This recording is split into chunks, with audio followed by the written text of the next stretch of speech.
ว่าเบาจันได้ยินเสียงอ่าอยู่เฮือนหั่นนะมันห้องอยู่อูดเบาจันก็เลยมาต่อก็ถือว่าบ่พลาดเลยพี่น้องเรียบร้อยนี่มาเบิ่งนํกันนี่เห็นบ่นั่นมีแต่ตัวเดียวนี่แหละห้องอยู่มันก็ได้นี่ตัวแม่พี่น้องนี่หมานพี่น้องแม่นบ่นี่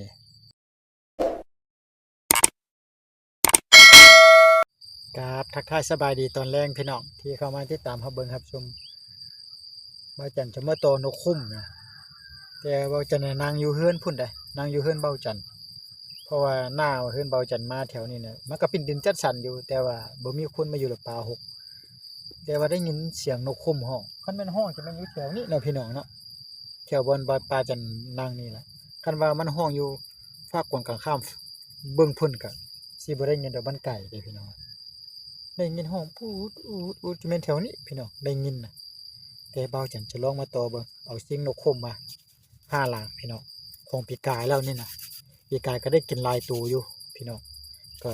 ซื้อตัวนี้นะคุ้มค่าเด้อแต่ยังแต่น่ะบ่วงคืนนั้นดักนก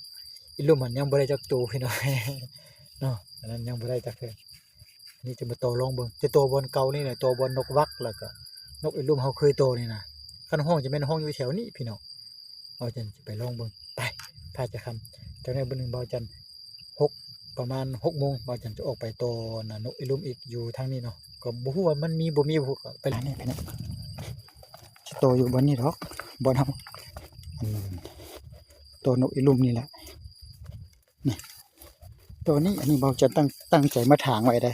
เพราะว่าเบาจันหากินแบบว่าหาอยู่หากินหลายครั้งหลายทีเขาจะมาโตนกอยู่แถวนี้นะก็เลยเบาจันก็เลยว่าถางไว้ได้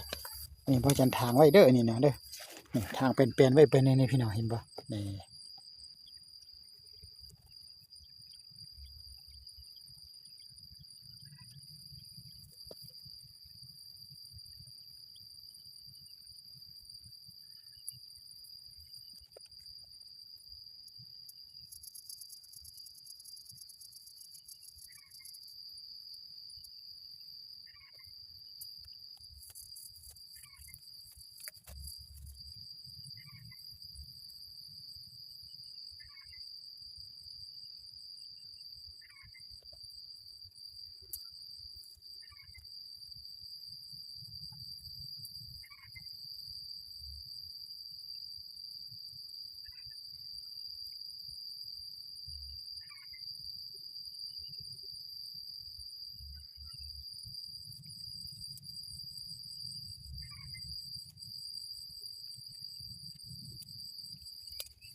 ครับสบายดีพี่น้องนี่เอาจันโตนกคุ้มนะแต่ว่าเอาจันก็ตั้งชุดที่ว่าตั้งกล้องไว้แหละพี่น้องแต่ตั้งกล้องหันแบบว่าใส่โทรศัพท์โตแล้วก็มันร้อนนะแล้วก็ตั้งกล้องบ่ได้แล้วก็ปิดโทรศัพท์แล้วก็จะว่าเปิดแต่เสียงเอานี่มานตัวนึงได้พี่น้องมาพี่น้องนะนี่เห็นว่านี่ตับอยู่เพราะว่าเบาจันได้ยินเสียงอ่าอยู่เฮือนหั่นนะมันห้องอยู่อูดเบาจันก็เลยมาต่อก็ถือว่าบ่พลาดเลยพี่น้องเรียบร้อยนี่มาเบิ่งนํกันนี่เห็นบ่นั่นมีแต่ตัวเดียวนี่แหละห้องอยู่มันก็ได้นี่ตัวแม่พี่น้องนี่หมานพี่น้องแม่นบ่นี่เนาะได้ยินเสียงเปิ้นห้องอูดอยู่เบาจันอยู่เฮือนพุ่นละพี่น้องอยู่พุ่นละอยู่เฮือนนั่นเนาะตัวนั้นน่ะเบาจันย่างมาแล้วก็ขามาต่ำใส่ซื่อๆนี่อยู่เฮือนหั่นเนาะ แล้วก็ได้ยินเสียงเพิ่นห้องอูดอูดจะแม่นบ่จังก็สงสัยว่าจะแม่นอยู่แถวนี้ก็มาเบิ่งก็แท้ว่าเรียบร้อยเนาะพี่น้องเนาะแท้ว่าโอเคแท้ขออนุญาตเก็บปะหนาบ่วงก่อนบัดนี้นะเนาะนี่ถึกแต่ตัวเดียวนี่แหละพี่น้องใส่5หลัง1 2ถัดทางนั้นมาเนี่ยแม่นอันนี้หลังที่1ไม่ถึกหลังที่2เนาะอันนี้แม่นเครื่องเสียงเฮาพี่น้องปิดก่อนนี่เห็นบ่อันนี้หลังที่3ที่4ที่5นี่แต่ว่าคันนับทามา1 2 3นับทามา1 2เอามาถึกตัวนี้เนาะขออนุญาตเก็บก่อนเนาะบัดนี้เนาะเก็บบ่งก่อนเด้อบัดนี้เด้อพี่น้องมาจันโตยนี่มันมาส่งตัวพี่น้องเอ้ยบ่นี่นี่ก็ที่ว่าสุดยอดเลยพี่น้องโตนกวักก็อยู่บ่นี้โตนกอีลุ่มก็อยู่บ่นี้โตนกคุ้มก็อยู่บ่นี้ที่ว่านกวักก็มานอยู่นี่นกคุ้มก็มานอยู่บ่นี้พี่น้องแต่ว่านกอันยังมีตัวผู้ตัวหนึงในห้องอยู่บ่นี้แต่บ่มาเข้าเถอะตัวเมียเข้าก่อนแต่ตัวผู้บ่มาเข้าเพราะว่าจันเก็บเสียงละเพราะว่าจันสิไปตัวน่ะนกลงอยู่อันน่ะใกล้บ้านดอกใกล้ๆนี่ก็จะไปลองเบิกเขาว่าย้ายบ่อนย้ายสถานที่นะน้าพี่น้องเนาะเก็บกันเด้อพี่น้องเด้อเก็บซิงก่อนซิงเฮาก็ซิงตัวนี้ซิงปีกไก่เลยพี่น้องความปีกไก่แล้วแต่ซิงตัวนี้ในเมนูคุ้มค่าหมานยอมรับว่าหมานอยู่เด้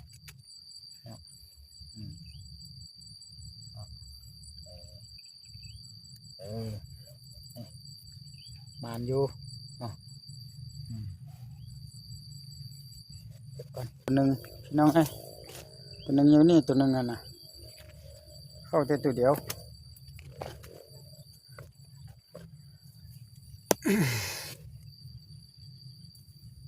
เป็นยังชงตัวบ่มาเข้าบ้านเดียวพี่น้องโอ้เข้าแต่ตัวเดียวนี่มีตัวหนึ่งในห้องอยู่บนนี้นี่ ตัวผู้เลยจะเป็นตัวผู้อันนี้ตัวเมย์เนี่ยมาเข้าตัวเมย์น้องเห็นปะนี่นี่เนาะแล้วอ้วนดีนะก็หลายคนว่าตัวอันน่ะข้างดำในแม่น่ะนี่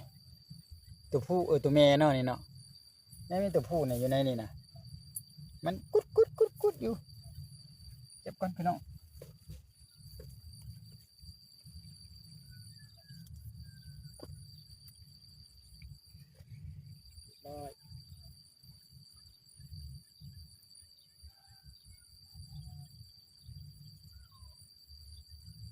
ตัวนี้ลุ่มแต่มันมานั่นเด้อ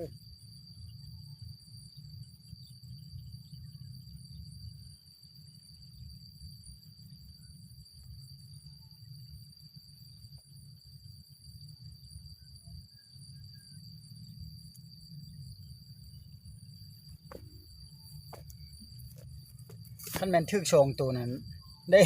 ได้ลาบอะไรพี่น้องเนาะตัวนี้บ่จันจะไปตันไว้ก่อนอันบุกรของบ่จันปีกายโตน่ะเรียบร้อยตายหมดมันนักตายเองนะมันย้อนว่าตัวไก่ก็เข้าไปตัวแมวก็กวนเด้เพียวแมวอยากกินนี่นะอาจารย์ก็เลยว่า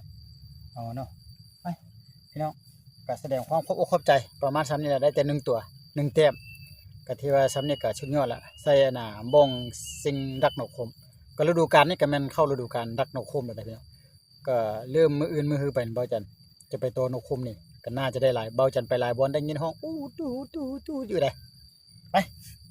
กลับเพื่อนก่อนพอกันในคลิปต่อไปสำหรับคลิปนี้แสดงความขอบใจบ๊ายบายพี่น้อง